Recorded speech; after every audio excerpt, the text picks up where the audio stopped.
April 1945. The Reich is collapsing. South of Berlin, deep in the forests, the German Ninth Army is trapped.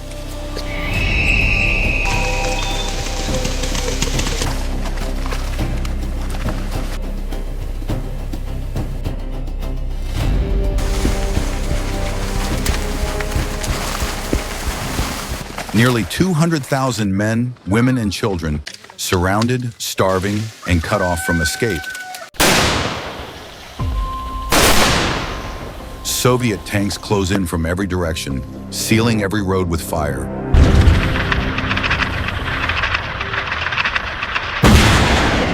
And from his bunker, Adolf Hitler rages, demanding they fight to the last man. But inside the forest, the Ninth Army makes a different choice.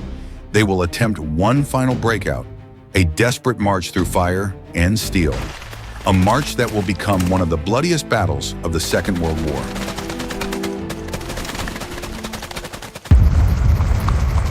By April 1945, the Red Army had unleashed its final crushing assault on Germany. From the east, more than 2 million Soviet soldiers surged forward in a vast offensive, determined to capture Berlin before the Western Allies could arrive. The German front lines shattered. The Wehrmacht could no longer resist. Yet in the chaos of retreat, one force was left behind. The Ninth Army, commanded by General Theodor Buss, trapped southeast of Berlin in the dense Halbe forest.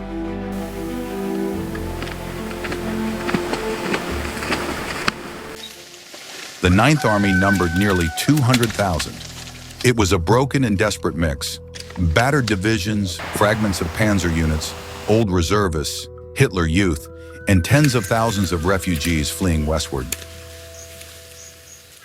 They faced annihilation. Soviet tanks, artillery, and aircraft pressed in from all sides. From Berlin, Hitler demanded they stand and die in place, his vision of a glorious sacrifice. But for Busse and his men, these were not orders. They were madness. They knew what Soviet captivity meant: death marches, executions, or the Gulag. Their only hope lay to the west, to reach the Elbe River and the American lines. On the night of April 24th, the first desperate attempts began. Columns of soldiers and civilians moved silently through the woods. Wounded men were carried on wagons. Children clung to their parents. And the remnants of Germany's once proud armored divisions rolled ahead to break a path. At dawn, the Soviets struck back.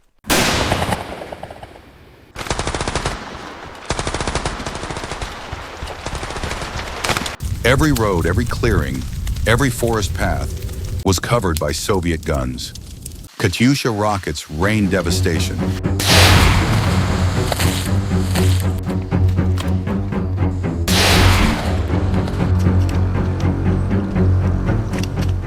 Mines tore apart advancing columns.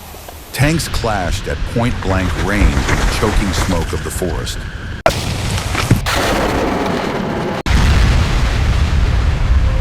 For the Ninth Army, this was not a battle. It was a nightmare. Villages burned to the ground. Civilians fell alongside soldiers. Entire units vanished in ambushes.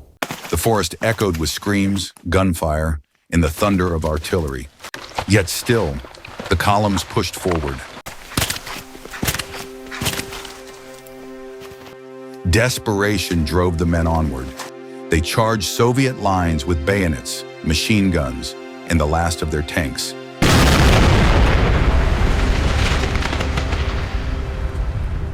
Busse himself urged them forward, knowing hesitation meant annihilation. They no longer fought for Hitler. They no longer fought for the Reich. They fought only for survival.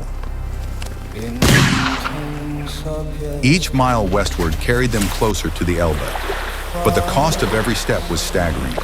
The Halbe forest became a slaughterhouse. Soviet artillery tore through the trees, splintering wood into deadly shrapnel.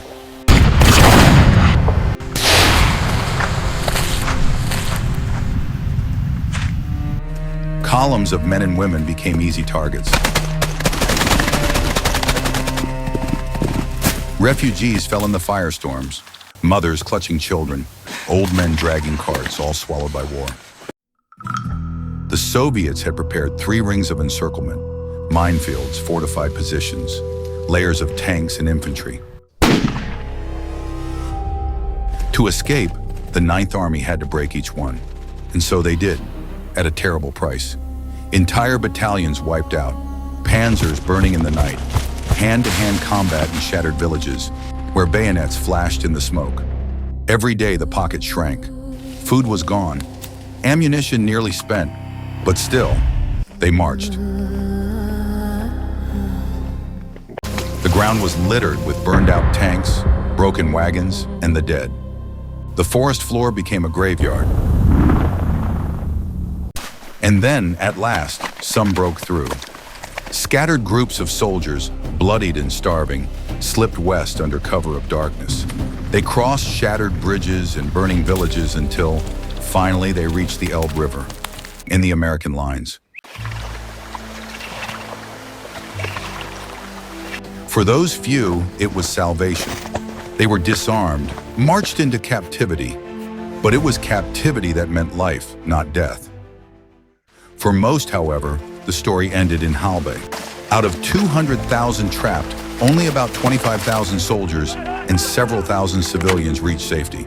The rest were killed or captured. The Halbe Pocket became a mass grave. Over 100,000 dead. Forests filled with shallow graves that, even today, still yield bones to the surface. For the survivors, endurance carried a heavy burden. They had defied Hitler's orders. They had abandoned a crumbling Reich.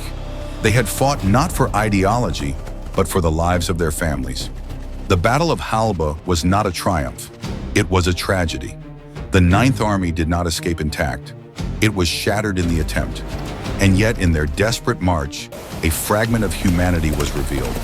Men fought not for glory, not for conquest, but simply to live. For the Soviets, Halbe was a decisive victory, paving the way to Berlin. For the Germans, it was the end of the line. For history, it is a haunting reminder of what happens when war is pushed to its bitter. Today, memorials stand in the Halbe forest. Mass graves hold the tens of thousands who never escaped, and the story of those few who broke free remains a testament to endurance against impossible odds. Hitler's last army did not fight for victory. They fought for survival. If you were moved by this story, make sure to subscribe for more cinematic World War II documentaries. Thanks for watching.